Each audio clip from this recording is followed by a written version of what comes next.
Hello, hello, hello.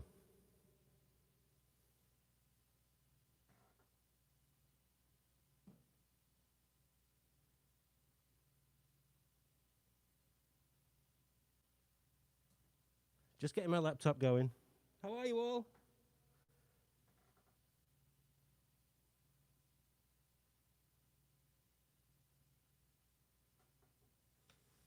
All right, are we live? Are we good?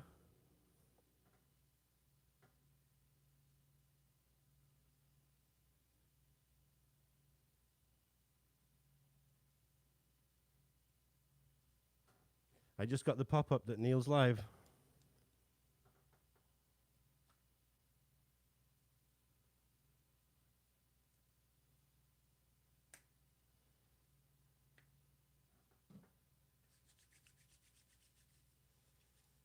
I'm good. I'm all sanitized.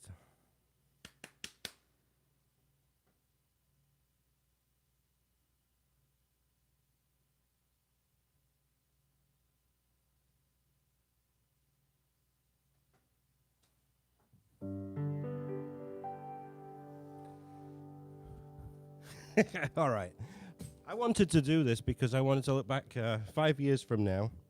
Think about these crazy times, because this is the 30th live, the 30th Sunday live, and it started back in April 2020. COVID, lockdowns, all over the world back then, and I know that UK and parts of Europe are going through that too. Let me get my headphones on so I can hear myself. Can you hear me okay? The volume good? The 30th Sunday live stream, yeah. It's amazing, right? And some of you guys have been there from the beginning. Lewis, I'm going to keep saying Lewis because I know it's Louis, but I'm going to keep saying Lewis because I have done from the beginning. It's bad luck if we change it now. Yeah, one more lockdown. I know that some of you have come out of lockdown and gone straight to tier 3, which is just nuts. And I feel bad for you. I feel a little bit tired today. I went to my friend's house last night. We went out for a few beers. It was absolutely packed up there. Packed. It took me 20 minutes to park. All the Christmas lights were on. The bar's packed. We sat outside, had a few beers, went back to his house, watched the fight, the Tyson Jones fight, and watched the race this morning, Formula One, which lasted about 4 hours. So I've only been home about an hour and a half. So I'm here. I'm live. I'm sorry for those of you that tuned in on Wednesday, but I had some internet issues, which was very strange because we have Xfinity Comcast cable here, and it's usually really, really good. But I'll be live again on Wednesday. Cheers, everyone. Hope you got a cocktail. As always, welcome, everyone. I have no idea what I'm going to play. That's where you guys come in. You can put the requests in the comments, and I'll try and keep up. Christmas music is going to be next week. I'm going to do a whole 2-hour session next week, which will be the 31st live, next Sunday, the 6th of December. And I'm going to do a mix of piano and the organ. I'm going to bring the organ in because the organ has got some fantastic sounds when it comes to Christmas music. So 2 hours of Christmas, the whole live stream next week will be Christmas. And I hope you're enjoying the uploads of some of the Christmas tutorials. I know that people have been giving me the thumbs up and saying thank you, and it's helping you to learn them. I don't know what's going on with my YouTube channel right now, but it's going a little bit crazy. Usually in a 48-hour period, I get like 16,000 views in 48 hours. And right now, just before I came on here, I'm at 24,000 views over a 48-hour period. So something's happening. It's spiking somewhat, which is good. It's all good to see that happen. So for you guys that are on here all the time, you're sharing my stuff. I appreciate it. And the piano's still here. Haven't called me yet, and I'm not calling them. Yeah, Mariah Carey, no. I don't play the song, and I really don't like the song. It's that All I Want for Christmas Is You. All I want to say is all I want for Christmas is to smash your freaking face in, because I just can't stand that song. I don't know what it is. It just grates on me. It's just the stupid intro, and then the piano. I don't know. And then I don't know if you saw the Mariah Carey fake vocals that some guy put on from, I think it was NBC, and it was lighting a Christmas tree in New York, and he stripped everything. He stripped all the audio from all, I know you have, Julie. He stripped all the audio from all the band and everything and just had her squeaky voice on it. It was unbelievable. Listen, don't get me wrong. I like Mariah Carey. I think she's a wonderful vocalist. She's got an amazing range. When she did Hero, that was amazing. When she did I'll Be There, that was amazing, you know. But it's just lately, you know, she's a whole prima donna too, you know. She demands a lot of stuff. Remember when she did the X Factor, and there's a studio, dressing room, and then there's the studio. The dressing room and the studio, and Simon Cowell heard from her because there was no covered walkway between the dressing room and the studio when she went to perform. So they had to build her a walkway. And that was the same weekend where she arrived at the Grosvenor House Hotel in Park Lane in London with 36 pieces of luggage, and she was in London for 2 nights. There you go. That's my scoop on Mariah Carey. So, yeah, Julie, calm down. Well, you mentioned it. You brought it up. Something about her. All right, let's do an audio test.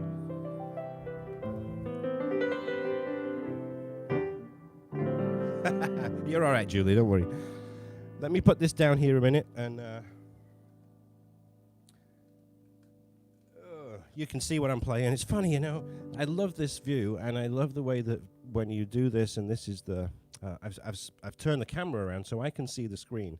When you do this on YouTube, they get it absolutely right. The bottom notes are down there. The top notes are up here. And Facebook and Instagram, when you do that, you flip the screen around, it's opposite, and it's really weird. Really weird. It's funny, I was watching Lewis Hamilton on Instagram yesterday. It came up, Lewis Hamilton is live. And I don't usually do that, but I went on there, and he was playing piano in Bahrain. I tell you what, he can play. He's got some really good licks down. So I was commenting there, you know, teach me to drive and I'll teach you how to play piano. Yeah, Facebook is strange, Dan.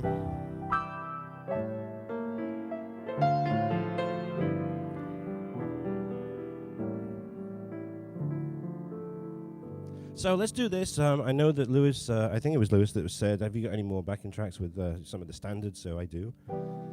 And I'll do this as an audio check. So if you feel that it's going to be, if you can hear it distorting, please let me know, because I can only hear it what I hear through the headphones. But if anything's distorting on your end, please let me know and I can take the levels down, okay? So let's do this little song, and you can sing along if you know the words.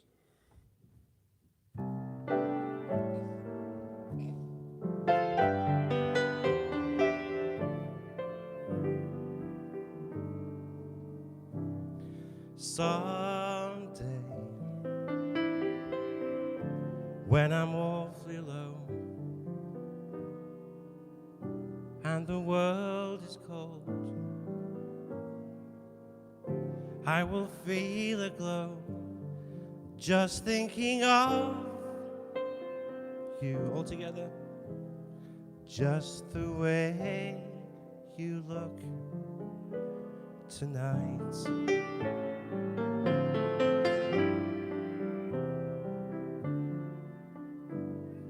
Yes, you're lovely,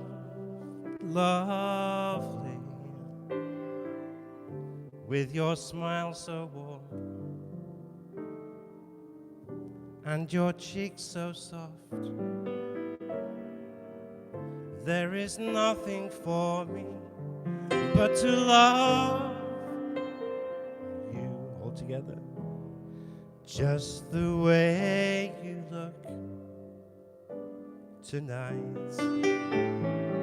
Audio good?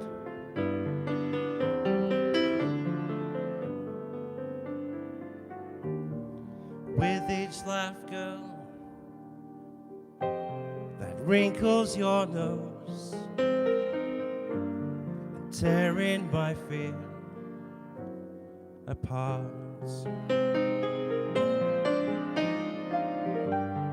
With each laugh, girl, that wrinkles your nose, it touches my foolish heart. Lovely, don't you ever change. Just keep that breathless charm. Darling, please arrange it, 'cause I love you. just the way you look tonight.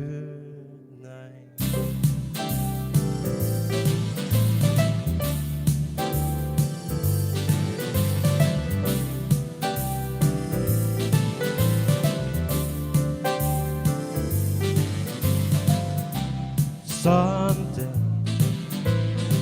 when I'm awfully low and the world is cold, I will feel a glow just thinking of you, just the way you look tonight.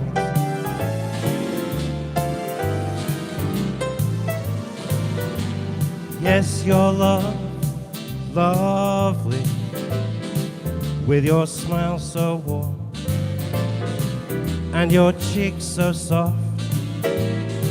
There is nothing for me but to love just the way you look tonight.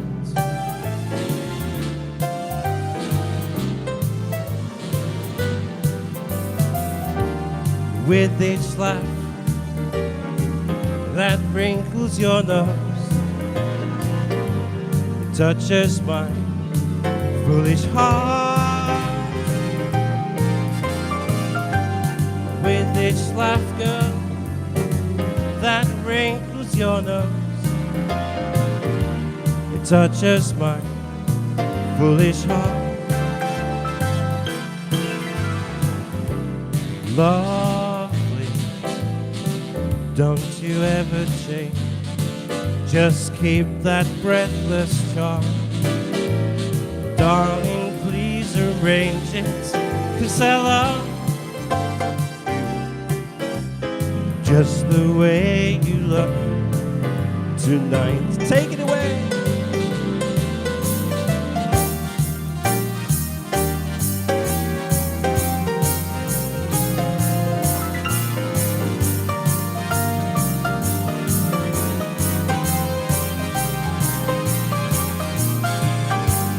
And that laugh, girl, that wrinkles your nose, it touches my foolish heart. Lovely, don't you ever change, just keep that breathless charm. Darling, please arrange it, 'cause I love the way you look tonight.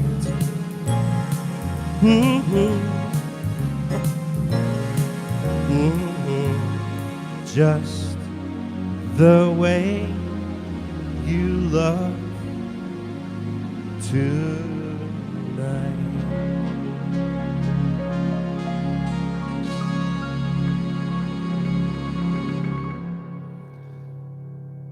All right. Hey, I got the applause. I got everybody. I see all the comments coming through here. Glad you like that. So, yeah, a little bit of swing band with the keyboard, and it's good because you just stab the chords on the piano. Comes across quite nicely. I hope you enjoyed that. So, look, a lot of people ask me, so how did you start playing? So I get it wrong in a way, because I did tell you that I used to have organ lessons from being 7 years old, and I did. I never played piano until really when I was on cruise ships, and I was probably in my late 20s at that time. It was all organ. I did electronic organ for about 7 years, and then I did another 3 or 4 years on pipe organ, which was theater organ and church organ. And that really opened up my left hand, because when I was playing organ, it really didn't do much. But I want to take you back to the really early days in my life. I'm 52 now, so going back to the very late 60s, early 70s. There was a little product that was advertised by Rolf Harris. Remember Rolf Harris? Australian guy? And I was probably about 3 years old when I got this thing, and I'll show you the box.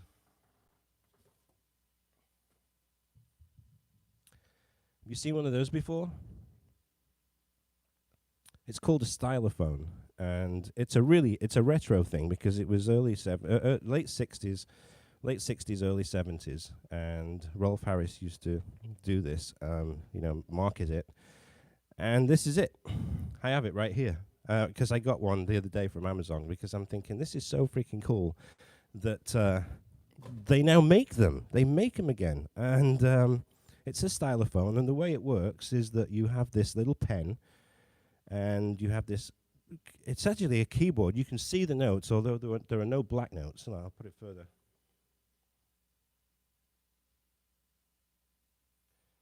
So you take the pen out like this, and I always remember that these things used to fray a lot because you use it a lot. And man, I used to play this. I was probably about 3 years old. My mom will be able to say how old I was, but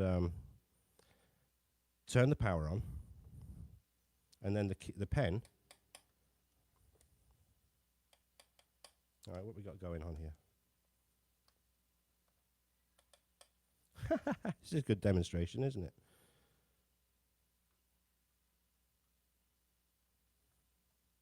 It should be on. Let me get my glasses. I'm going to show you this because it's pretty cool.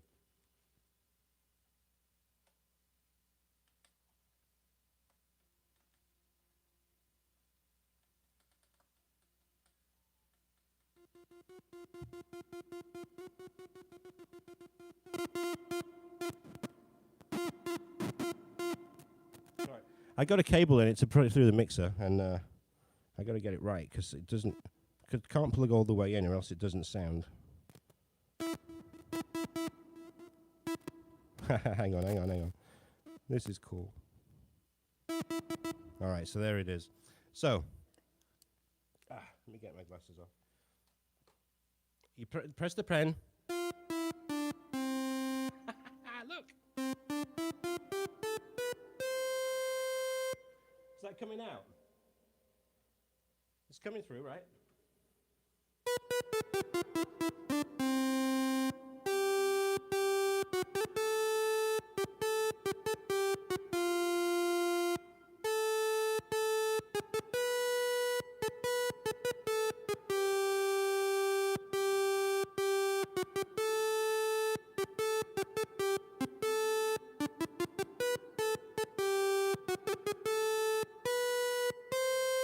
And then it has a vibrato as well. You can put the vibrato on.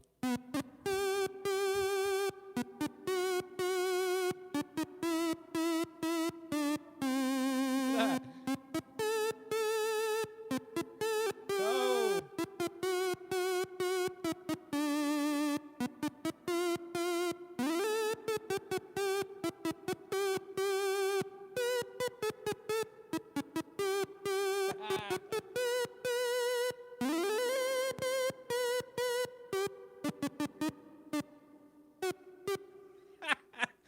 It's amazing, right? $29.95 in dollars this was, and it took me back to my youth and my really early days. Mom, what age was I when I was playing songs on this? It's amazing, right? It's a keyboard. And I tell you what, you can find out whether if you've got a kid and you can't afford a piano. Oh, she said 4 years old. 4 years old. I was listening to things on the gramophone because they had the radiogram back then, right? With the 78s and the 45s and everything. Yeah, it's unbelievable. An evening with Neil Archer on the Stylophone. Doesn't get better than this, does it?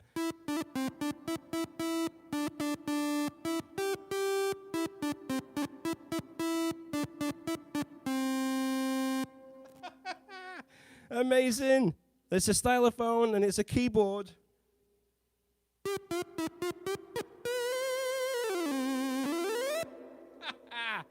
So I had to show you that.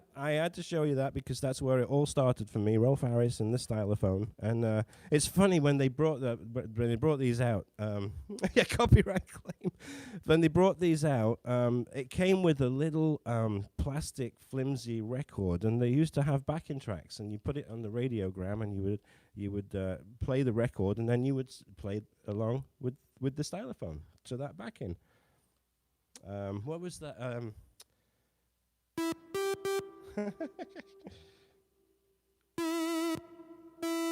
This was one of them, I remember, because I used to play it, and it had all the notation on there. But they all have numbers, so you're following the numbers. I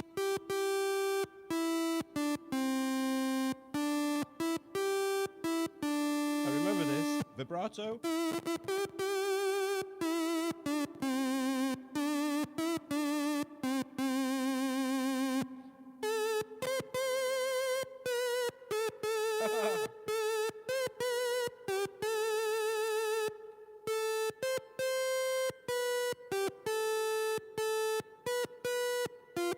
Oh my goodness, I'm making more mistakes on this than I am.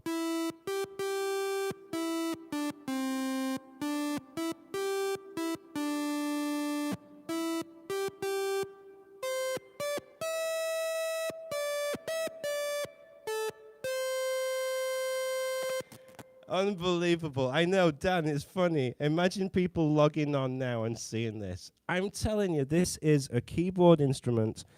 It's $30. And if you've got kids and you don't have a piano, buy them the Stylophone and let them play with it. It's better than playing with apps on the phones and stuff, you know. And you never know.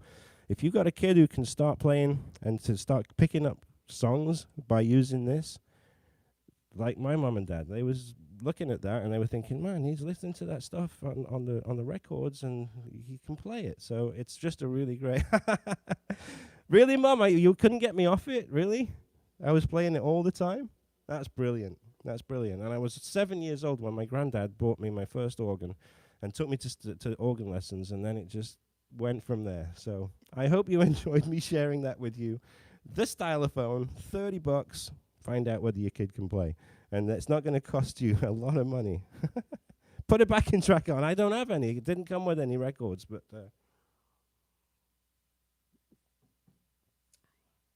yeah, I had to show you that. So is the power off? Because it takes 3 AA batteries, and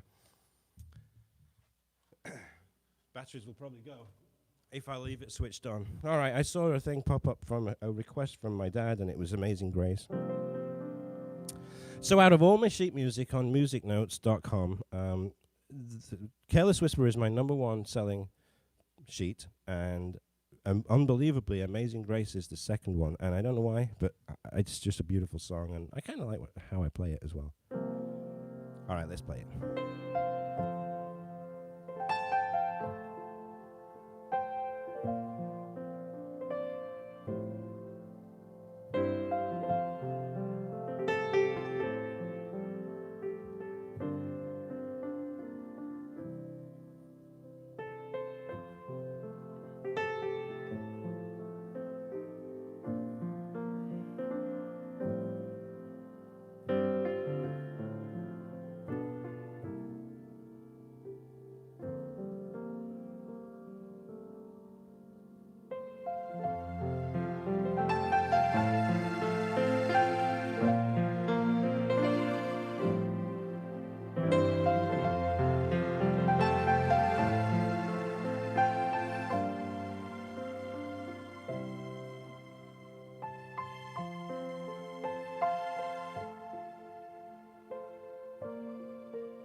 Amazing, right?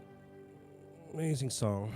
So yeah, you can buy that on Musicnotes. You can go to my website and buy that as well because it's in public domain. So wherever you want to go get it, if you like that arrangement.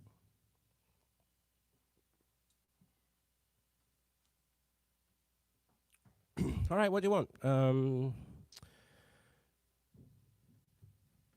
Yeah, I do remember the was it a Bon Tempi or was it a Hohner? I do remember that Anti-Mavis. Yeah, it had a little. It was only one keyboard, right? And it was. It's almost like it was blowing wind through it. It was really weird, like a reed organ. It used to wobble. It was on legs. Yes, I do remember that now. Completely forgot about it. Oh, let's do this for Louise.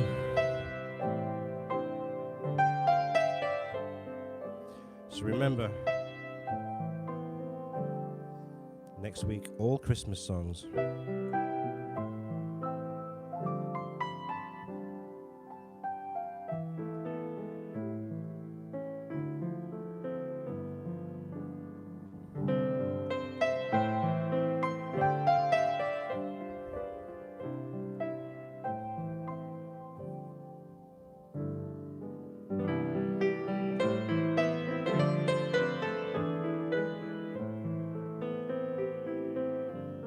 Lee Cornwall, thank you. My first tip of the evening. I'll tell you about it after this song.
Jack Saville, R.I.P. headphones. How's the audio, everyone? It's not distorting, right? Because I do put a lot of emotion in this and expression.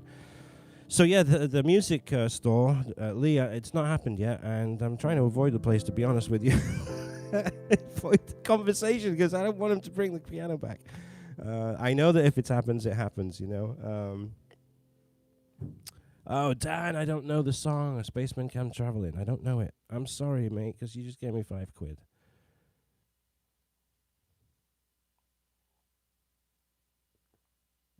You're welcome for the live sessions. All right, I got a few requests here. Dan, pick another one.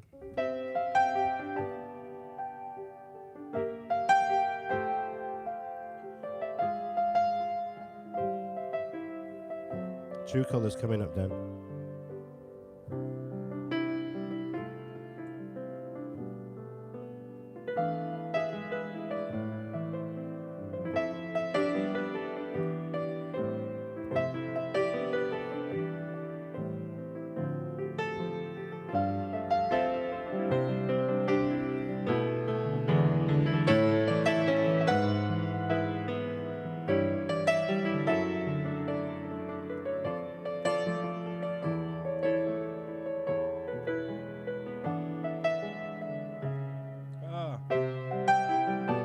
Sorry about that.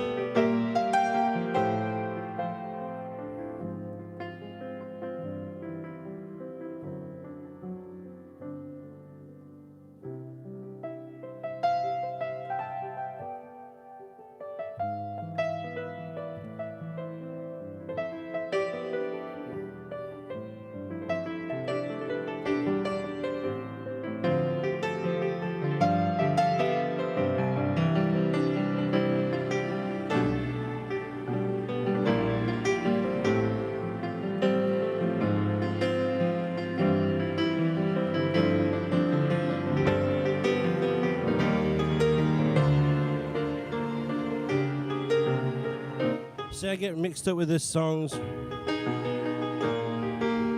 So many key changes. Yeah, so many key changes. I do have the sheet music for that, believe it or not, and it is a technical song because it's got so many different key changes. So, hope it was all right for you. Okay, True Colors.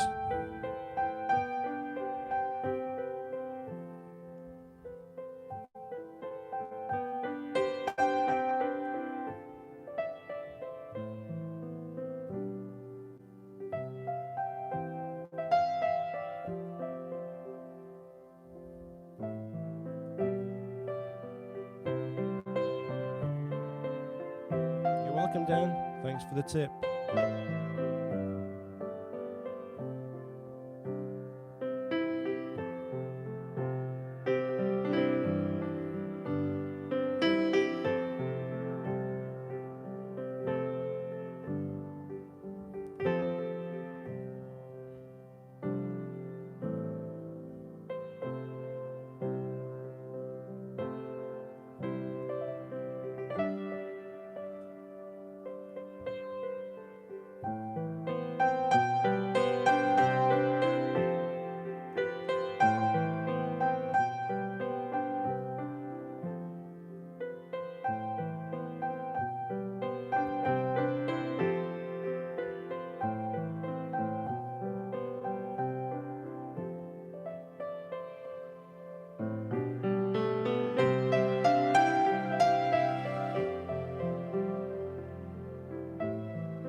All right, Angela, thanks for messing up on the last one. Listen, I'm human, right? And sometimes when I haven't played them for a while, I do I do forget how they go.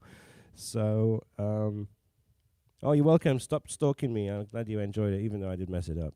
Yeah, I know. Listen, I don't mind, you know. But sometimes when I know I can play them and I hit the wrong note, it bugs me. If this one came up.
All right. I got through it. Goodness knows how. All right, Together in Electric Dreams I see there for £4.99. David Kent, thank you so much. And I do know that one, so I'm going to do it. And I think I have a track for this. I don't think I've played it with the keyboard, but it's pretty neat. It might have the lead voice playing, which I'm going to have to get rid of. All right, Dan, let's do that one while you're while I'm waiting for this file to come back. And David, I'm going to come back to that song.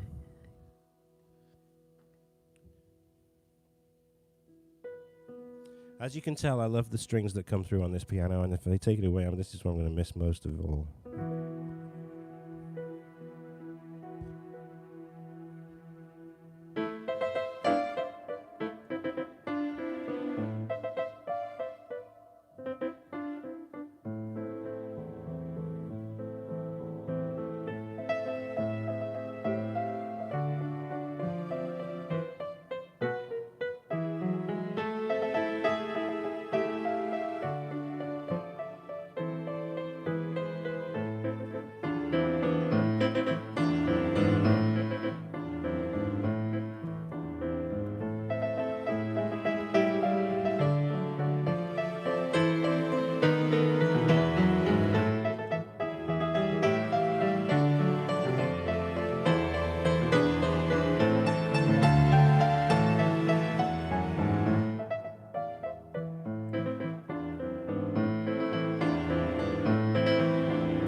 This for long.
I took Vanessa there to the London Palladium to see that show, you know, Mary Poppins. It was freaking awesome.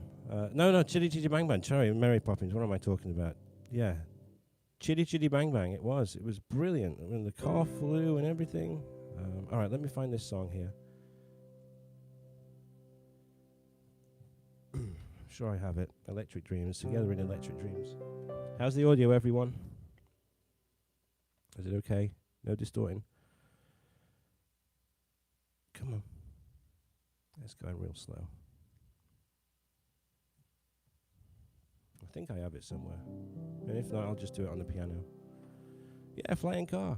The car flew over the audience. It was brilliant. It was Michael Ball that was in it. It's going back a few years, 15 years or so. No, maybe more, 16, 17 years. Yeah, it was looked like the real car in the movie, Lewis, and it was freaking awesome. It flew over the audience. Always had a lot of problems with it though on that show. Sorry, I'm just waiting for the keyboard to catch up.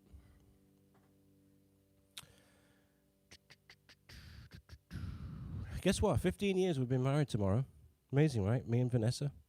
It's funny, I met her on the Coronia Cunard ship.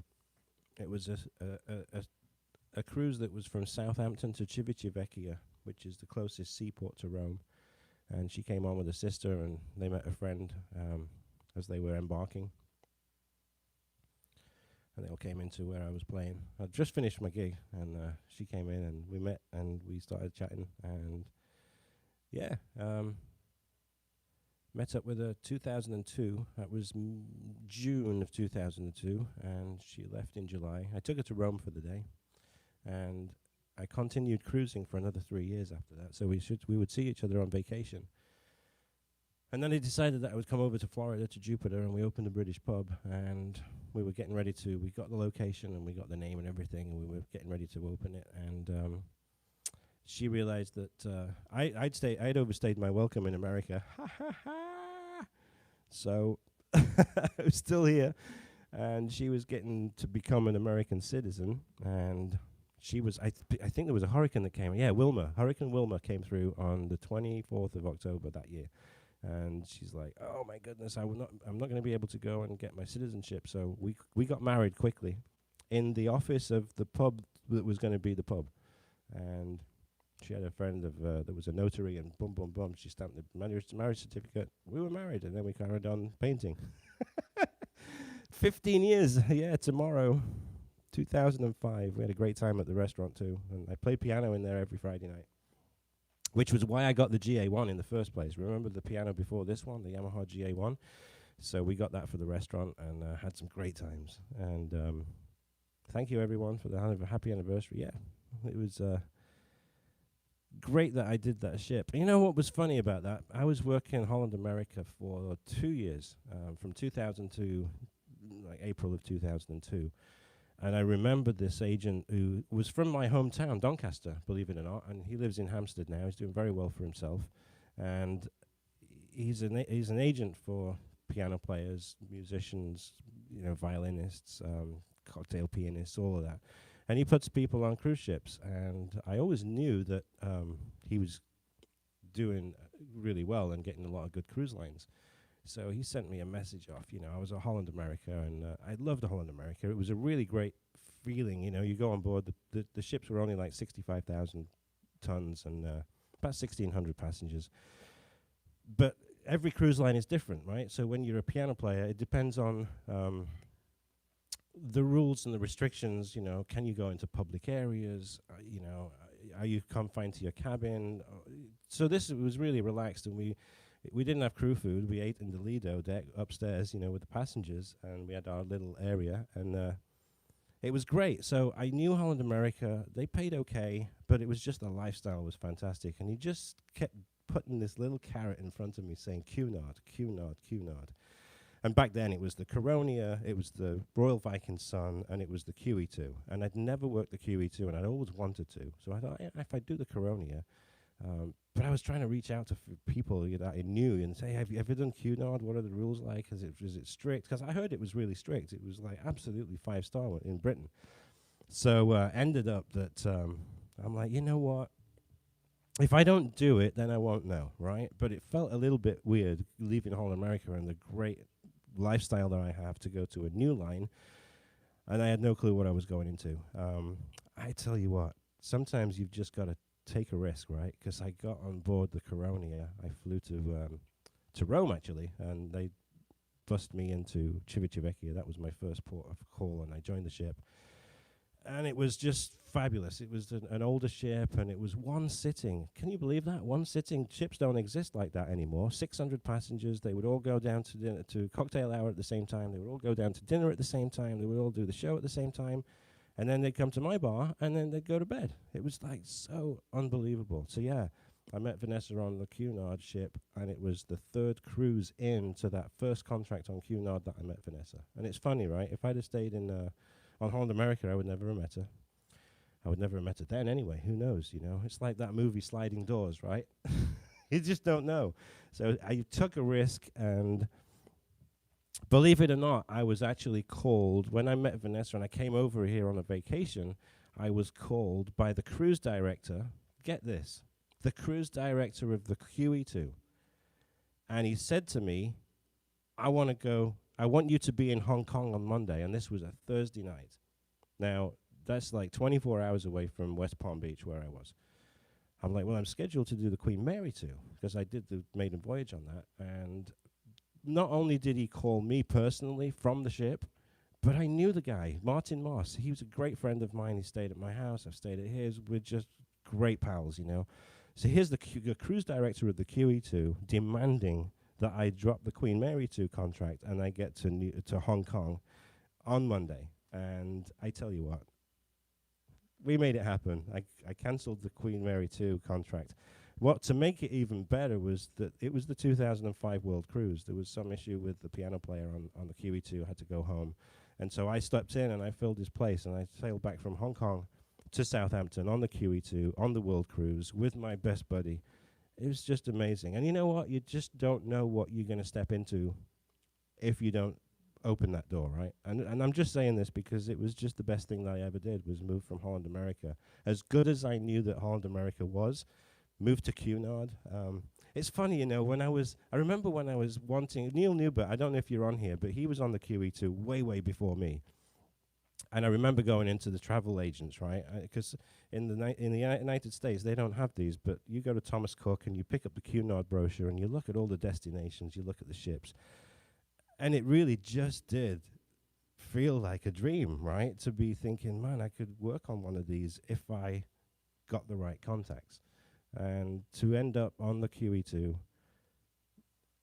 after reading all those brochures, it's just amazing, absolutely amazing. Yes, Lewis, I did end up on QM2. I did about 2 years on the Coronia, and then I did go on to the Queen Mary 2 for the maiden voyage and the inaugural season. And believe it or not, I was the longest serving entertainer on the Queen Mary 2.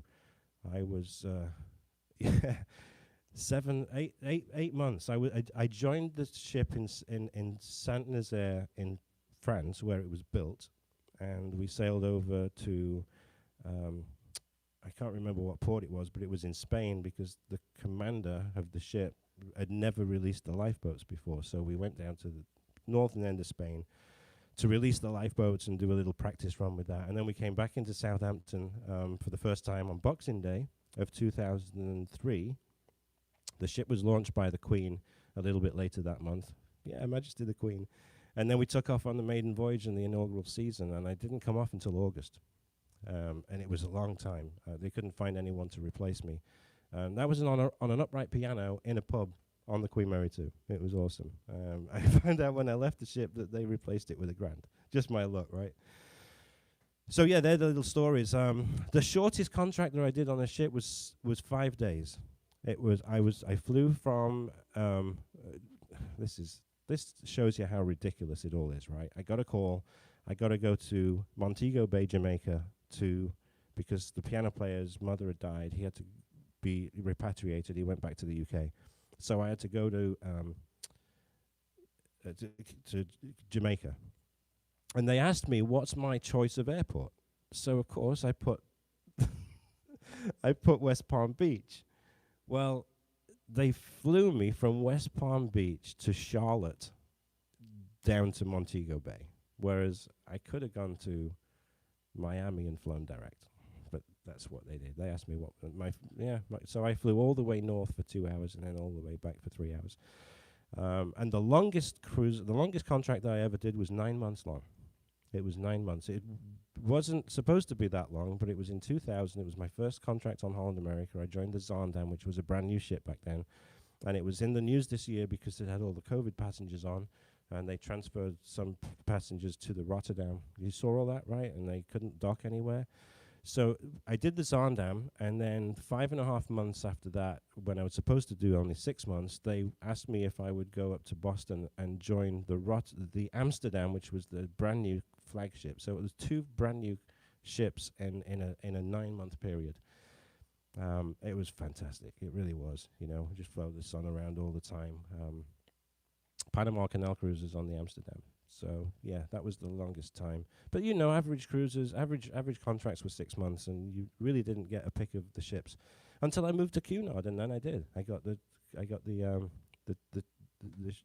pick of where I wanted to go. In fact, Coronia became my ship. So as long as I left the ship in Southampton, they would get someone else in Southampton, and then they would leave, and I would come back. So I was able to choose my vacations and say, okay, I want to get 6 weeks off here.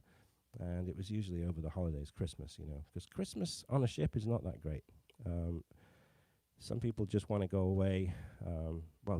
Sometimes the kids want their parents to go away just so that they're not around and they're having a vacation, right? And then there's a big mix of people on the ship. There's a lot of people that really, really love Christmas on the ship, and they love it to be all decorated. And then there are those that don't want to celebrate Christmas and are pissed off because the ship's decorated, So it's a strange time, and especially if you're on a long cruise too. The short ones are okay, but I did one which was 28 days. It was from Southampton to Barbados and back, so 28 days long. Not such a fun cruise, and a lot of old people too. Nothing wrong with old people, but it was just it changes the aesthetics of the ship completely when it's that long and that old. Yeah, I did but I did ferries as well. I did the North Sea ferries for, I don't know, too long. This drove me crazy. All right, so I think I've waffled on enough, but I hope you found that interesting. And if there's any of you out there that are thinking about playing on ships, it's a great way to make a living. Great way to make a living, and it's a really great way to get paid and make a living and to see the world. I mean, I'm not kidding you. I saw a lot of the world. I didn't just go to the Caribbean and to Alaska. I mean, I went everywhere. The only places I've really not been, I've never been to Bermuda, never been to Hawaii. I've never been properly to China, even though I was in Hong Kong, never been to Japan and Vietnam. That's really about the only places that I've not been. Everywhere else I've been. And it was just amazing, when my first cruise was a really awful cruise line, and I say that because they broke every maritime law in the book. It was a Greek line, a Paratiki, and Sun Cruises. They became Royal Olympic cruises. And I remember my agent back then, Stefan Meredith. I don't know if he's on here, but he says, "How would you like go to South America?" And I'm like, "Cool." Didn't even have a clue. So I remember Karen. I don't know if Karen's on here, but she brought up all the photos on the internet because it was like when the internet was just coming in. 1997 this was. And she's bringing up photos of Rio. She's bringing up photos of Buenos Aires. And it was like, oh, wow, this is where I'm going to go. And so when you do a contract like that, I joined the ship in Athens, Piraeus, Athens. We sailed over to Rio de Janeiro in Brazil. So when you think about that, you go all the way through the Mediterranean, and I think it was late 97 into 98. So probably about November time. I know that we just came back from Florida on a family vacation. And never been to Japan. I want to go there. So anyway, we go through the Mediterranean, and then we take a left at the North Africa, and we go down to Casablanca, and then we go into Dakar, Senegal, and Dakar, Senegal to Salvador de Bahia in Brazil. That was a 6-night crossing of the kind of South Atlantic. And I almost missed the ship. Almost missed the ship because me and a buddy went to the Pink Lake, which is all salt. It's pink, and you just float in there, right? And I remember the friggin' taxi coming back. You could see the you could see the road through the floor. It was amazing. But we got there really, really late and almost missed it. And we're thinking, man, how are we going to get to Brazil from Dakar, right? It's a 6-night crossing. They're not going to come back for us, and they're not going to wait for us. But fortunately, we did. We got the ship. And so once we were in Rio, we were in South America for 3.5 months.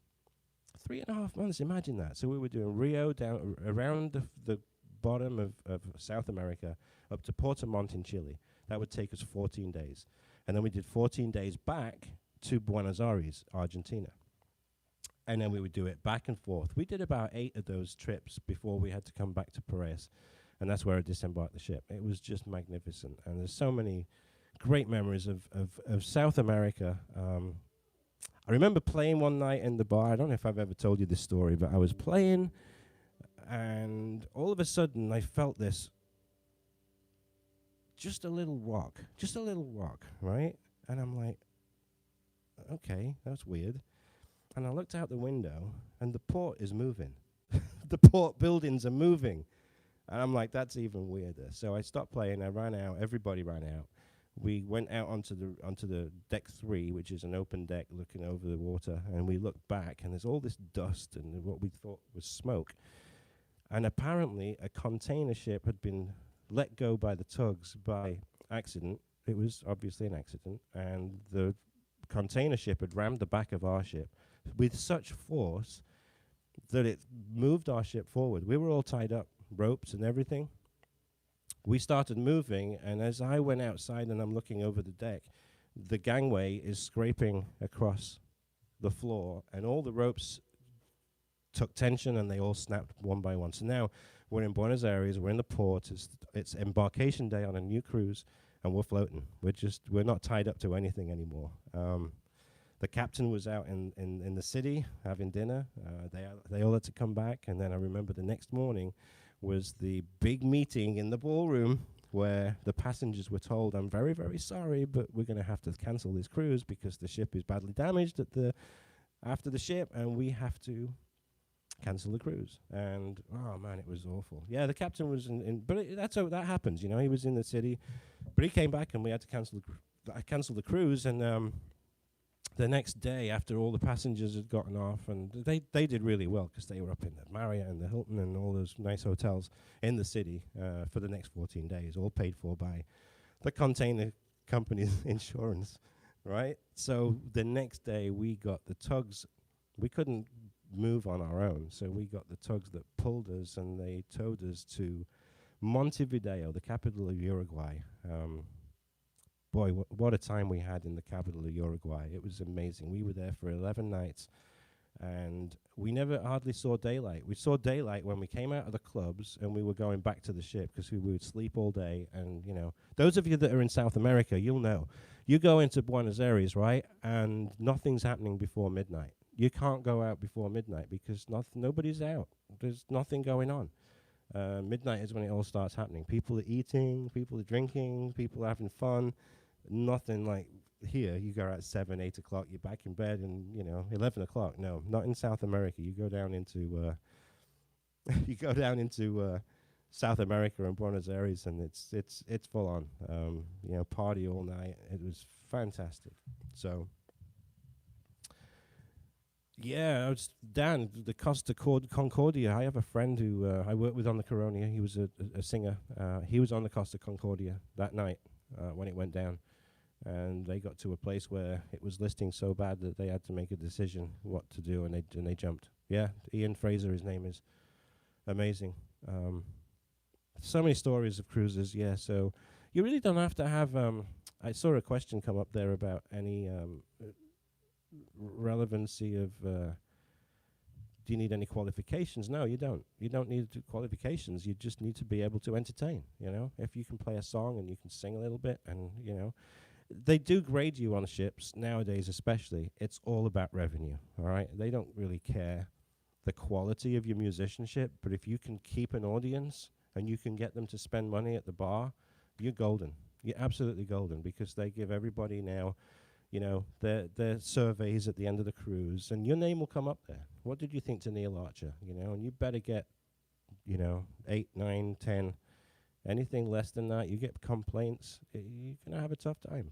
They'll get you in the office, especially the hotel manager.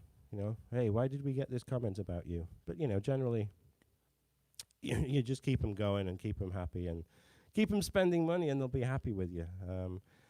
The best thing for a piano bar entertainer is for you to go on there and for the hotel manager to commend you because the bar revenue is higher than it was the guy that was on before you. That's brilliant, because that's what you want to hear. And they don't care. They really don't care about how good you are as a musician, but if the bar revenue is up, you're golden. You're golden. What's that, Dan? Neil was playing his stylophone. Any more questions about cruise ships? This is interesting, and I don't know how we got onto that. Oh, I think I told you that it's Vanessa and I's 15th anniversary.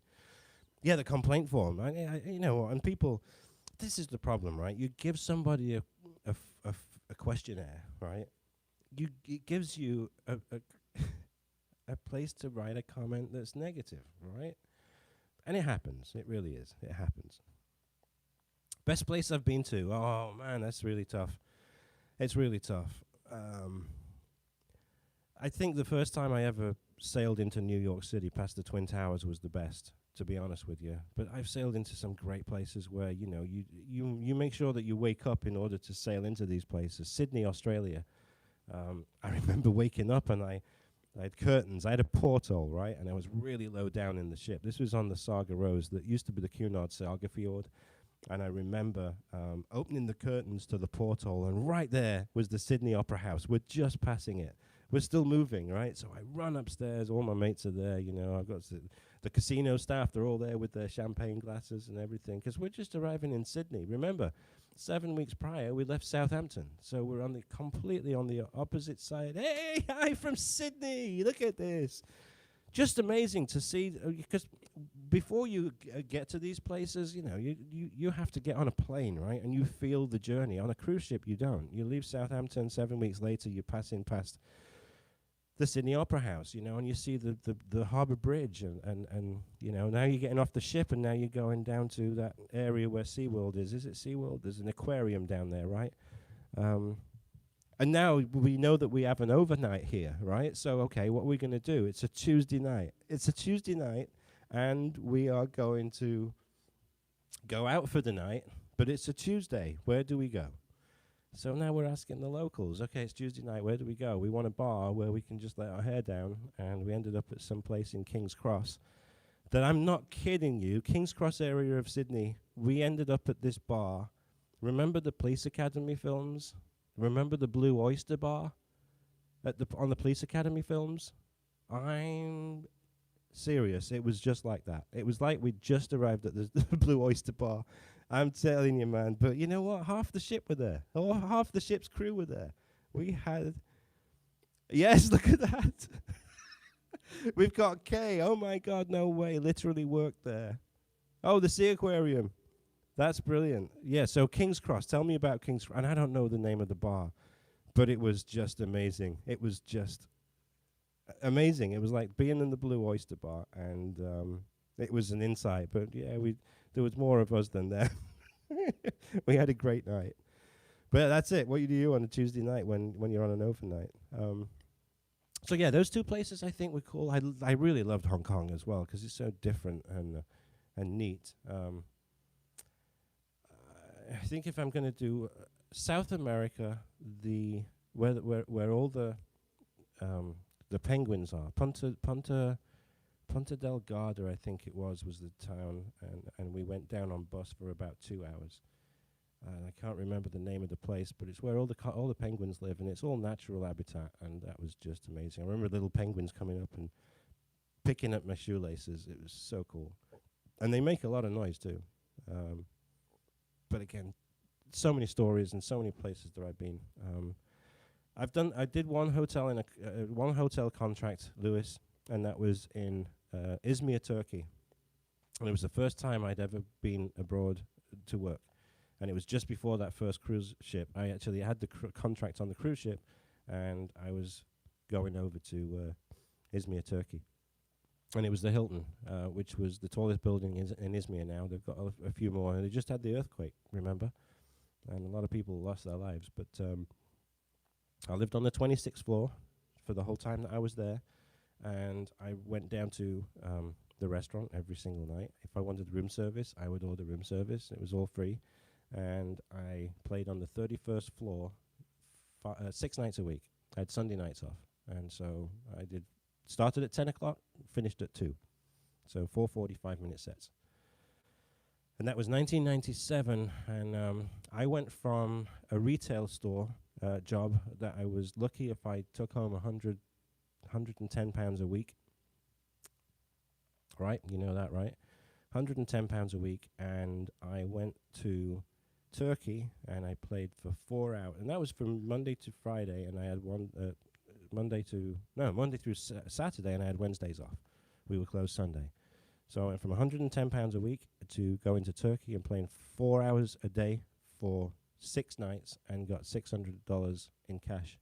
And that's when the dollar to pound ratio was really good. And so I'm going from 110 pounds, and with the exchange rate, I'm pulling in about 460 pounds a week by doing 4 nights, 4 hours, 4 45-minute sets. Yeah, I remember that, Mum. I always say that contract in that hotel. I went there a boy and I came back a man, because I did. I mean, it was just, man. There was this filet mignon in the restaurant, and it had a tomato on the top, and it had melted mozzarella with fries. And you know what? Once I tasted that, I was down there every day. I'll have that filet mignon, please, with the tomato and the mozzarella. Oh, my goodness me. It was so good. And I remember one guy, he was like the technician of the hotel or something, and I remember him helping me set up all my gear and everything, and he saw me 6 weeks, and he's like, "What happened?" I'm like, "What do you mean? What happened to you?" I'm like, "What are you talking about?" He says, your neck. I remember my mom came and met me at the station, at the train station in Doncaster, and she's standing at the top of the stairs. Those of you that have been to Doncaster Station, you'll know you have to go down the stairs and then back up. I honestly walked past her. She didn't recognize me. She didn't know it was me. I'm like, hey. Yeah. Yeah, but she's just saying true. Oh, this is fun. Reminiscing of all the stories. Do you want me to play some more music? I know I've got a tip over here for doing Together in Electric Dreams, so I'm going to do that right now because I've got it ready. I'm saying I have. I don't know if it's locked up. All right, I think it has locked up. Let me switch this off and switch it back on again. Sorry about that.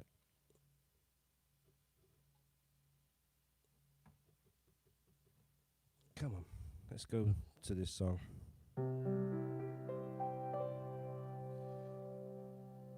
Oh, we've got a lot of people on here, which is good. How many people are here for the first time watching me live? Let me know who you are and where you're viewing from. It's funny, I say these places. I say Japan, someone's like, hey, welcome to Japan. I say Sydney, somebody says, it's unbelievable, you know. You guys are from all over the place, and it's funny. I saw Ian, you know, Ian who came over here and said the F word last week. He mentioned that's the first time I've ever been live on anything, and I said, yeah, and you swore, you said the F word, but he was raving about it. He thought it was great, because he was here. He was fortunate enough to see here, you know. Okay, let's see where this is. Come on. Bring him back. He was a legend. That was funny. I think somebody said Phil Mitchell, right? Somebody said Phil Mitchell. And he's like, who the hell's Phil Mitchell? Because, yeah, he's American. And actually, I don't think he is American. I think he's got a green card. It's amazing. He's more American than I am, but he's got a green card. And I'm like, from EastEnders, you know? And so I brought the picture up. He said, I'm better looking than him. All right, let's see if I can do this song.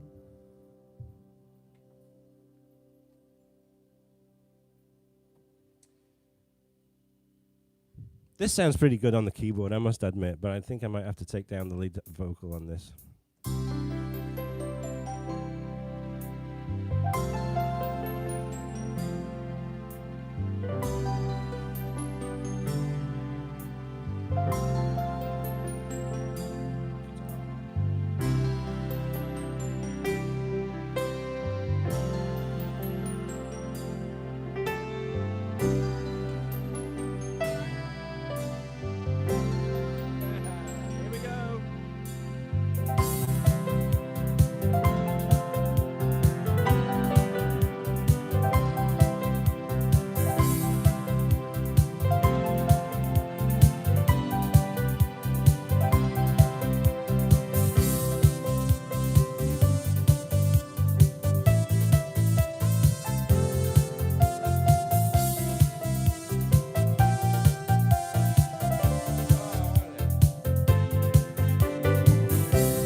Yes, Dan, you saw me trying to find out the lead voice on that. I can't believe it was on track number 7. It's usually number 4 or number 16 or something. It's track number 7, so I got to work on that one. I don't play it very often, but it's quite a cool track.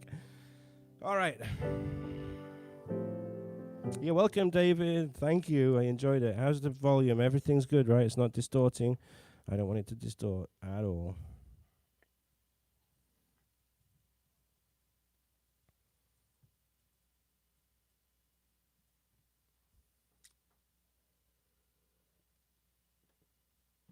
Only Western Canada, Lewis.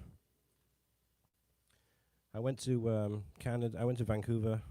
We used to Vancouver used to be our turnaround port. In when we did Alaska, we did Vancouver round trips, 7 days, Saturday to Saturday.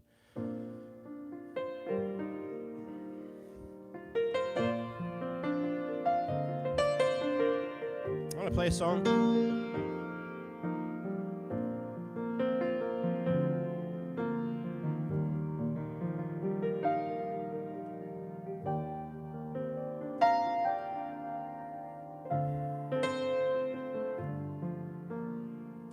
I think somebody asked me to do this a few weeks ago, and I'm going to bring the strings in.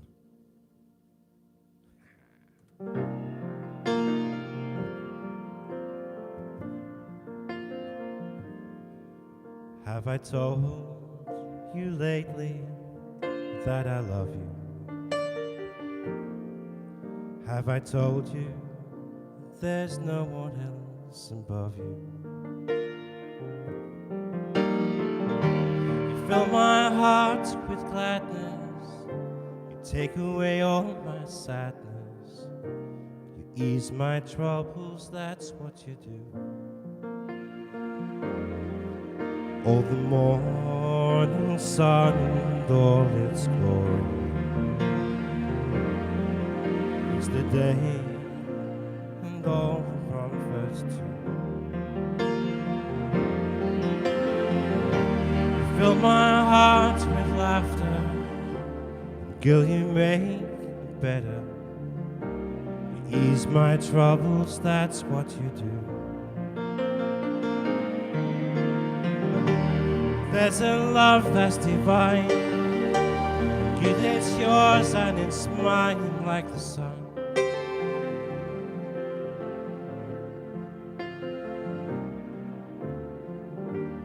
At the end of the day, we should give thanks and pray to the one, to the one. Have I told you lately that I love you? Have I told you there's no one else above you? Fill my heart with gladness, you take away all my sadness, you ease my troubles, that's what you do.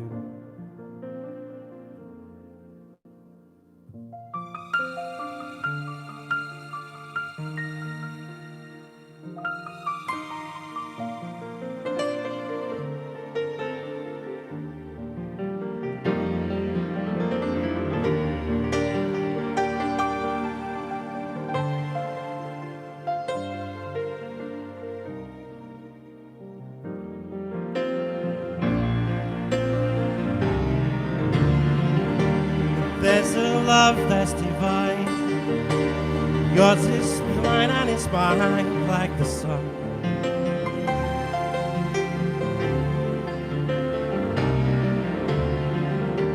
And at the end of the day, we both should give thanks and pray to the one, to the one. Have I told you there's no one else above you? Have I told you there's no one else above you? All together. Fill my heart with gladness, take away all my sadness, to ease my troubles, that's what you do. You fill my heart with gladness, take away all my sadness, you ease my troubles, that's what you do. You fill my heart with gladness, you take away all my sadness, you ease my troubles, girl, that's what you do.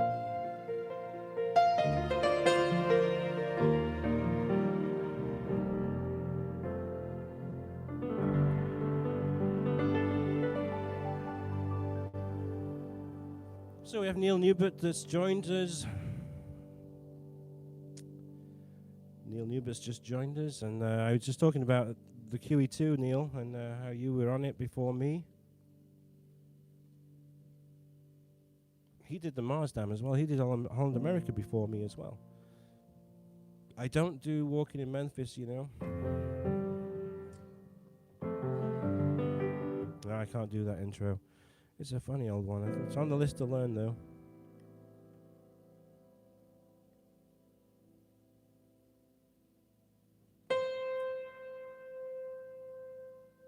Agent Orange is here as well, all the way from Sao Paulo. So, Agent Orange, listen, on a Sunday we don't have any theme. We just do whatever people are asking. So, if you know a song and you want me to play it, if I can play it, I try. And yeah, you only got fired from one of them, Neil. Which one did you get fired from? I almost went on Renaissance and they went bankrupt. I had the contract ready and everything. I went back to Holland America. I remember that. That was awful because the freaking money was, I think it was like $900 a week or something I was getting on there. And then it just went belly up. They all ended up in Gibraltar.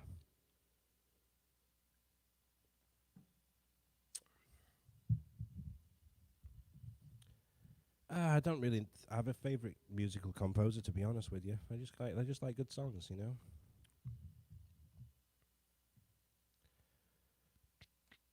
Let's see if I've got this one here. I don't think I've ever done this one with the keyboard.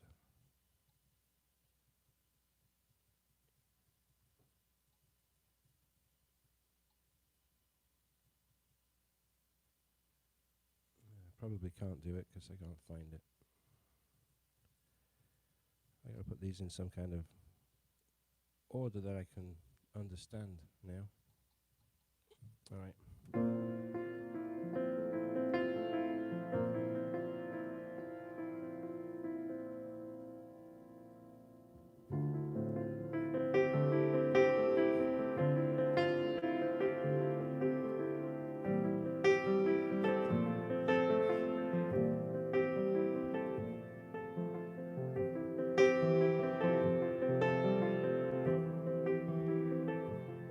Well, it's not far down to paradise. Just you wait and see. And if the wind is right, you can sail away and find tranquility. Over canvas can do miracles. Just you wait and see. Believe me. Well, it's not far to Neverland. Reason to pretend, and if the wind is right, you can sail away in innocence again. Oh, the canvas can do miracles. Just you wait and see. Believe me. All together now, sailing. Sailing, it takes me away to where I've heard it could be. Just a dream and the wind to carry me. Soon I will be free.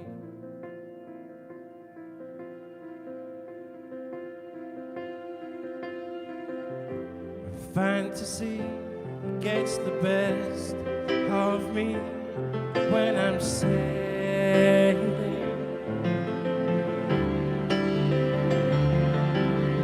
All caught up in a reverie, and every word is a symphony.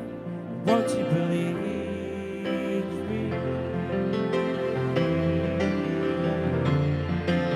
Sailing takes me away to where I've always heard it could be.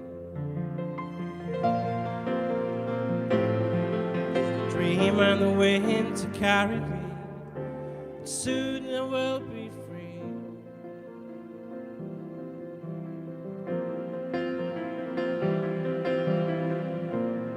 Love those strings.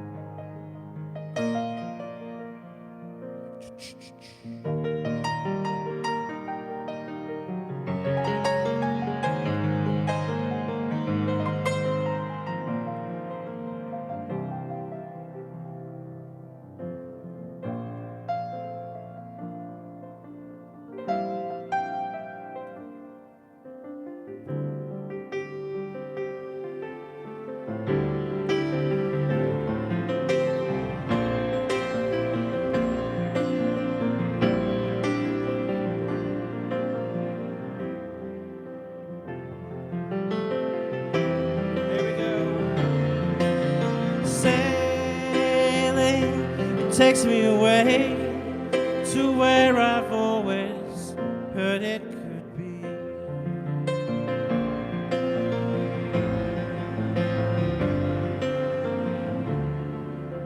Soon I will be free.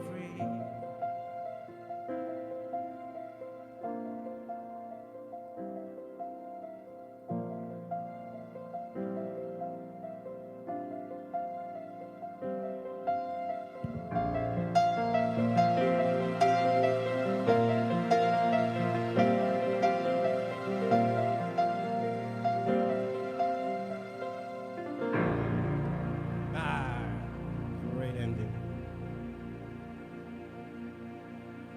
All right, full song there. Came up with a tip. Thank you so much for the donations that you give. I tell you what, I'm freaking getting a lot of music done. A lot of.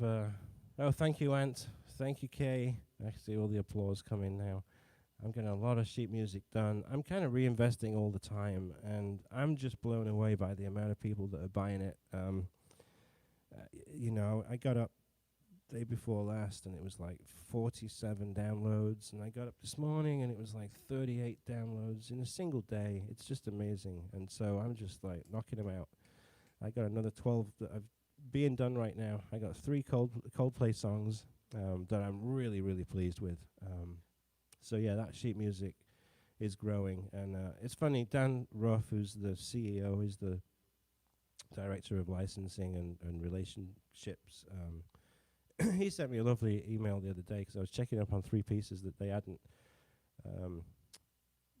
uploaded and published from the last batch of music that I had transcribed, and I was just checking on them, and I'm like, okay, yeah, we do see them in the database. We're going to put them up soon. So he said in the spirit of Thanksgiving week, he said, we really appreciate. I wanted to take this time to say how much we appreciate our partnership, and it's been fantastic to see it grow. And thank you so much for supplying your amazing music. And I thought that was really cool because they got a great amount of signature artists on their website, and it has grown. It's unbelievable how much it's grown, and so I appreciate everybody that's buying them, because you know I make a little bit of money, the royalties and stuff, and so it's starting to pay back. I know that when I first did this, the first transcription was Careless Whisper, and I'll never forget, it was like $195 just to get that one piece transcribed. They take my video note for note and they transcribe it, and they make it into a beautiful sheet music, and then I send it off to Musicnotes, and then they do their thing. And I remember getting a few sales from that and thinking, my goodness, where is the return on this? I couldn't justify spending $195 of my own money in order to put it up there. But you know what? I've gotten that money back 3 or 4 times more now, and it's going to stay there forever. So it's and I just, people keep asking me for this song, and I've got I got like 135 on there now, and I still know that I've got 600 songs on YouTube. So I've got to keep going and doing more. So you keep buying them, and I'll keep transcribing them, having them transcribed, and I'm in it 100%.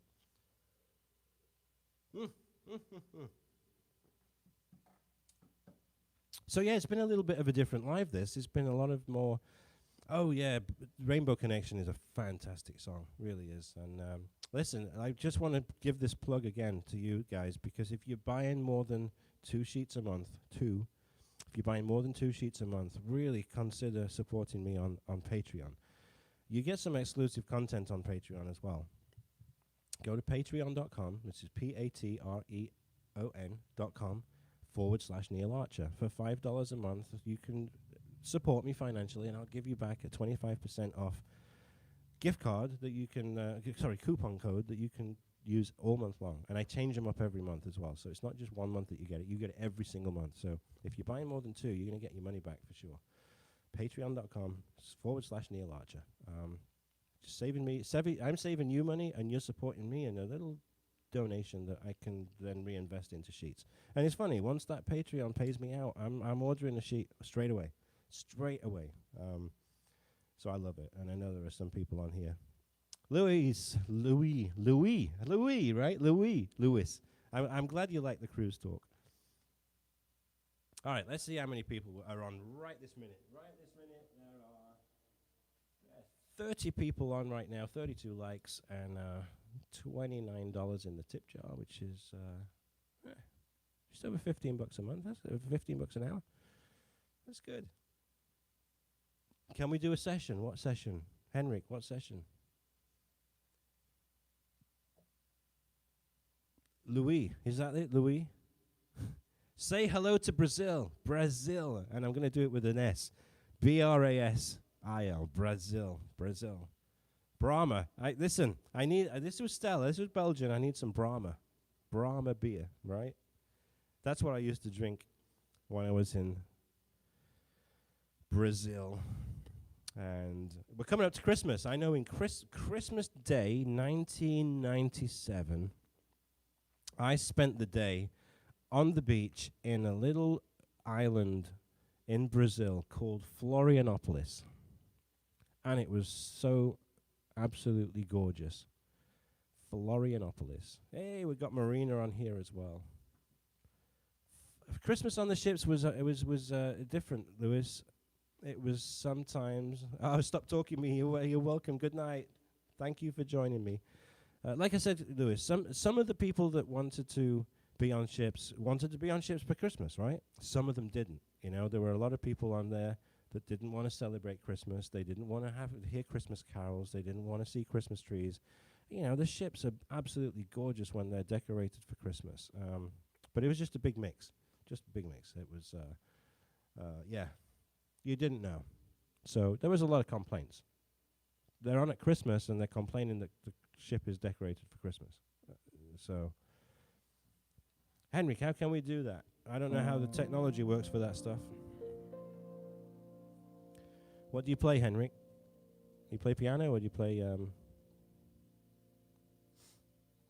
Yeah, I'm serious, Lewis. I'm serious. Yep, that happened a lot. Let me do this song, because this has gone crazy. I think I put this up on Musicnotes. Oh, man. 3 or 4 weeks ago, and it's sold over 100 copies already. I start out a little octave higher. If you don't have the sheet music for this, you should get it.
like to do that at the end of Christmas songs. It's just what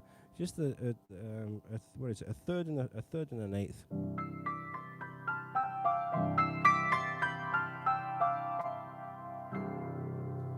Really nice. It just follows, finishes it off, you know.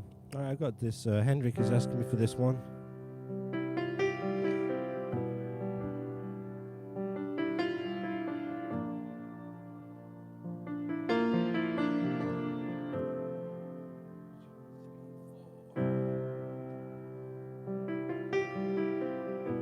I have to feel the rhythm for this.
Good songs. So, Lewis, you did ask me about the pedals on the organ. How did I learn them? Well, I was so young, I couldn't even reach the pedals unless I sat really on the edge of the stool. The stool on an organ is higher than a piano stool, so I had to really lean on it to almost to the place where I was almost leaning on the two pedals, on the two the two legs. It was almost rocking. Right on the very edge, you know, and I'm sitting there and I'm hitting the pedals, and yeah, so that's how I played the organ when I was really little. And of course, you know, as I grew and my legs grew longer, I was able to sit there and play normally. But I was really on the edge. My mum will testify to that. I was right at the very edge of the stool. But you know what? Playing the pedals though, I think really helped me in doing these bass notes because I really feel them. And also having a foot doing the bass notes and then a left hand doing the chords. I think what I've done is I've kind of, even without knowing it, I take a lot of care in the bass notes along with the chords, and I think that's what brought in the tenths, to be honest with you. I mean, that song that I just did then. So that note there is a B flat, and then it goes up to C. Back to the B flat.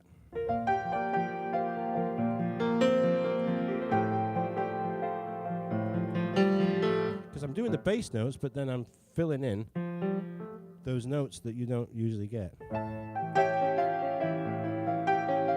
That's a tenth right there in the left. That's the 10th. That's the 9th.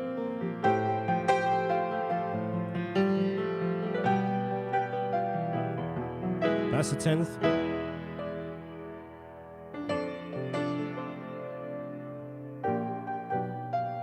So I think that's what's happening.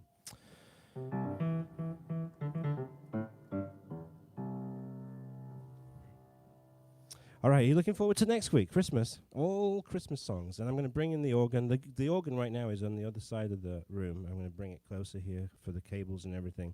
So I'll probably do a little bit of organ first of all next Sunday. I'm actually then going to miss 2 weeks of Sunday. I won't be back on here until, I'm trying to think of the dates because I don't have my calendar up. Give me the Sundays. We've got the 6th, then we're going to have the 13th, and I'm away. And on the 21st, I'm driving back from being away. So I'm going to be gone for 2 Sundays. So the 13th and the 21st, 20th. Yeah. My goodness. It's only 7 days, right? Maths.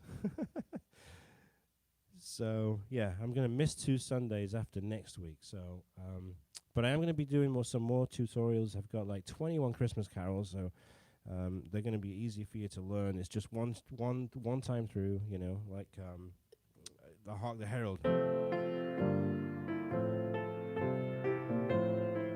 Right, so just one sheet, one time away. Yeah, Christmas, I think I'm going to do something. I'm going to go live, I think, on Christmas Day at some point, and I don't know what. And I don't expect you guys to come away from your family, but I'll probably just play and not speak. I'll probably just do some Christmas music, and it'll be live. And if you want to pop up there and ask for a request, you can do that. Yeah, we could probably do it around the same time, 3 o'clock in the US, which is 8 o'clock in the UK, 9 o'clock in Europe. But I don't want to take you away from your family. I know it's a family day, but I know that there's a lot of lockdowns and people, you know, families can't really get together. So I think it would be nice to just play you some songs, and you can have me piped on in the background, knowing that I'm live, and it'll be interesting. So yeah, Christmas Day, all over the world, broadcasting all over the world on Christmas Day. All right, folks, I'm going to love you and leave you with this one last song. Because, look, I'm empty. And like I said, I had a heavy night. And Christmas Eve, I'm doing a gig on Christmas Eve. And what time will that be? I think that'll be about 5:30 to 7. So 10:30 in the UK. It's going to be in an Irish pub, and I'm just doing Christmas songs. I don't think I'll be doing a lot of singing. It's just they've got an upright piano there that came from Piano Distributors, and it's a really nice piano, and I'm going to just play Christmas songs for like an hour and a half. And so I may go live just from the phone, and you can, you know, watch what I'm doing in a public setting, you know, and it's a really great place. It's called McCarthy's Restaurant, and it's in Tequesta in Florida. Tequesta, just it's about 25 minutes here from here drive, and yeah, I think I can be live from there. Why not? Yeah, I know. I remember when I was working. I was working back in Doncaster, and I remember in the retail. Man, I used to work almost every night in December. I think usually one year it was. I think I had like 22 dates in December, as well as my regular day job. But man, it really increased that potential to earn. It was brilliant. And, you know, I didn't do any singing at all then. I used to go with the organ, and it was before karaoke came in. So they used to bring their songbooks, and I'd follow the chord symbols, I'd accompaniment, and they'd sing. It was just brilliant, all over the place. And dinner dancers, I did the Masonic lodges, I did special functions, you know, for the right age group, of course, because, you know, I'm no DJ, I'm just a musician. But yeah, it was just brilliant. Excuse me, Agent Orange, yeah, career pianist. It has been my career for some time. I sell houses now, so I'm really not earning money from it other than what I earn online, which I've got to tell you is getting really, really nice. You know, along with the sheet music, the Patreon, the YouTube ads, it's turning into something that is going to be quite nice in the future. And I thank everybody for all their support and for watching this stuff. And so, yeah, watch this space. Who knows, you know? I may get to a place, folks, and I'm not kidding you, I may get to a place where this is all that I do. Where I don't sell real estate, I just concentrate on being creative, because I've noticed that when I'm doing those songs every day, I'm uploading new material. That's really the key to YouTube success. You know, people join me, people love it, they comment, they buy the sheets. It's just, I just don't have the time. And so these lives are me structuring me to be able to be here at a certain time and kind of clear my calendar other than being here on YouTube to entertain you guys. And it's worked well. I think people, they're used to tuning in now, and I'm enjoying it. It feels like a gig, because I never know what's going to happen, like I did when I went to the piano bar. Yes, Dan, it would be cool. It would be cool. And any of you that are doing YouTube, just stick at it. I've got a tutorials channel that I started 18 months ago, just over a year ago. I just went over 500 subscribers on there. Now I know I'm gaining a few from this channel over to that channel, but it's not easy starting out and getting to 1,000 subscribers, which you need, and 4,000 watch hours. So even though I'm halfway there on the subscribers on that channel, I'm only about a third of the way there on the watch time, the 4,000 hours. I'm thinking I'm about 1,200 or something, and I need to be at 4,000 in a year and 1,000 subscribers. So just stick at it, be consistent, and I tell you what, once I started being regular updates, I remember one time it was one a day, and I did it it was one a day for like 8 months, and it just started going crazy. And got to try and get back to that, but real estate is busy. Real estate is really busy. Yeah, you gotta keep up that, Dan. All right. It's been great entertaining you. I'm going to see you next week. And those of you that want to join me on Wednesday for the Phil Collins night, and we'll actually do it this time, and I'll be back here next Sunday with the organ, with the piano. Okay, you're welcome. Thank you so much. And we'll have a lot of fun. I'm not going to do a lot of talking next week. It's going to be a lot of... Henry, you're welcome, sir. Yeah, I know, Dan, it sucks. It really does. And, I've got people that rely on cruise ships for income all the time, and, man, they are struggling. They really, really are struggling. John Courtney, thank goodness he won Britain's Got Talent, because he worked with me on Coronia. We worked together. In fact, he used to do the piano bar on the Coronia before I did. I took over from him. When he first started doing his main act, he was a juggler magician. And then he started incorporating piano, and then he started doing his songs, So, yeah, John Courtney, cruise ship act, and he's done really well, So he got £250,000 quid, or whatever it was, that has got him back in business. But, I've seen a lot of folks that they haven't worked since March. Great friends of mine. John Martin, great comedian. Jeff Stevenson, another fabulous London comic, and they're just not doing anything. And it's struck. And not only John Martin, but John Martin's wife, Jo. She's a cruise ship booker. She books acts for cruise ships, and so yeah, it's been really tough for a lot of people. So I feel your pain, Dan. We've got to get rid of this COVID crap, And what the heck was that? Huh. Oh, I'm glad, Dan. I'm glad everyone enjoyed the talking, because sometimes I rabbit on, but it was interesting today. I think it was good content. And any of you that are thinking about doing cruise ships, once they start back up again, I think I'm going to reach out to my guy, my Gary Parks Entertainment. Gary Parks, Parkes. He's in North London, and. Reach out to me. I'll introduce you to him. If you ever want to work on a cruise ship or in a hotel somewhere, yeah, let's see if we can make it happen for you.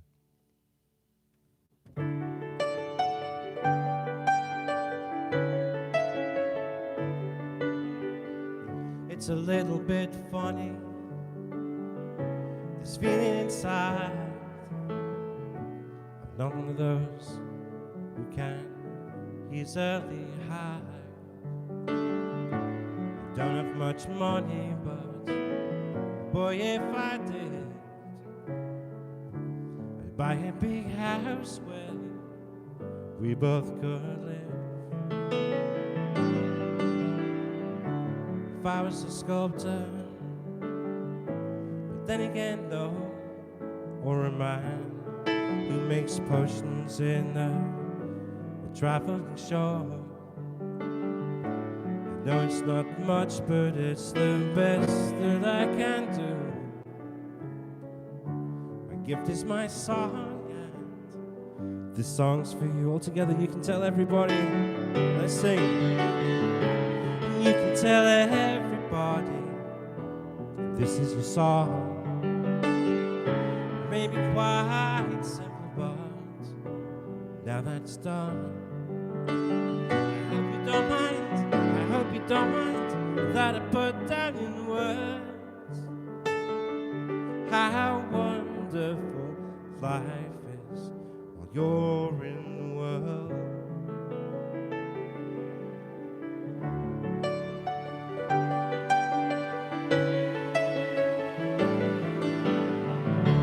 Sat on the roof, I kicked off the moss.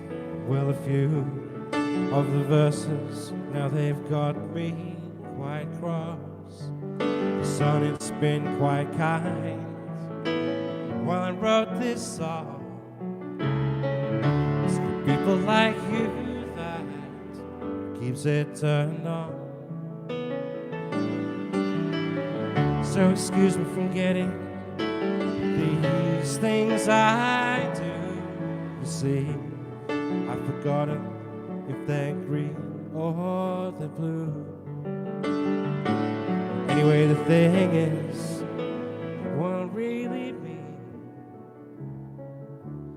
yours are the sweetest eyes I've ever seen. All together, you can tell everybody. Let's sing. And you can tell everybody this is your song.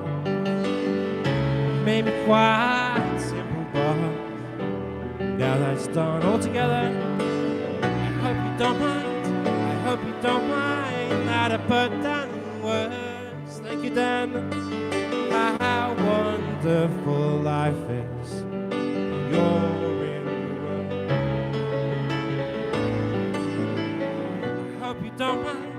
I hope you don't mind that I put that in words. How wonderful life is while you're in the world.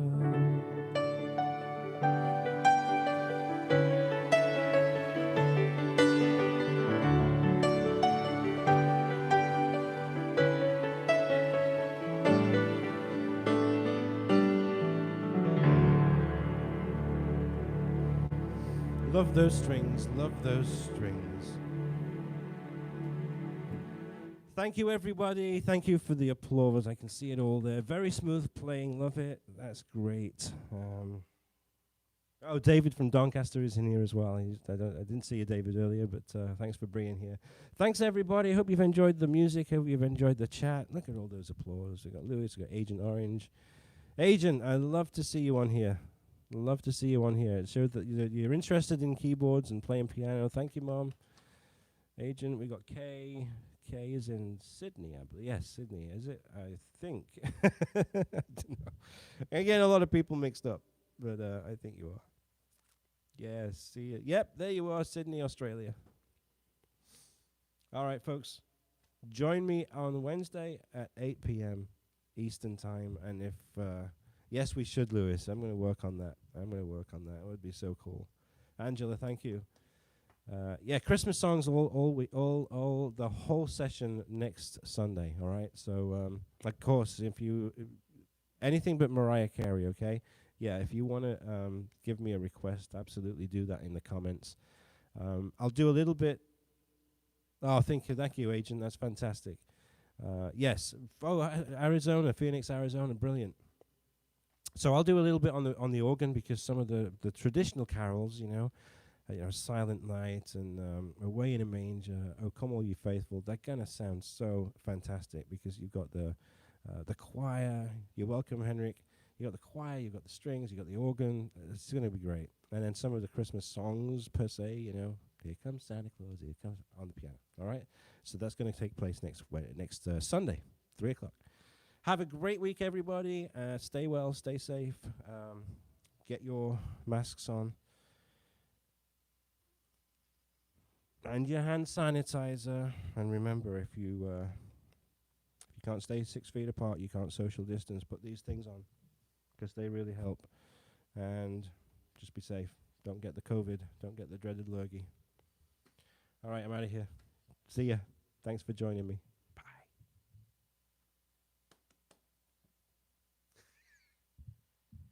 Not in a million years, Dan. Not gonna happen.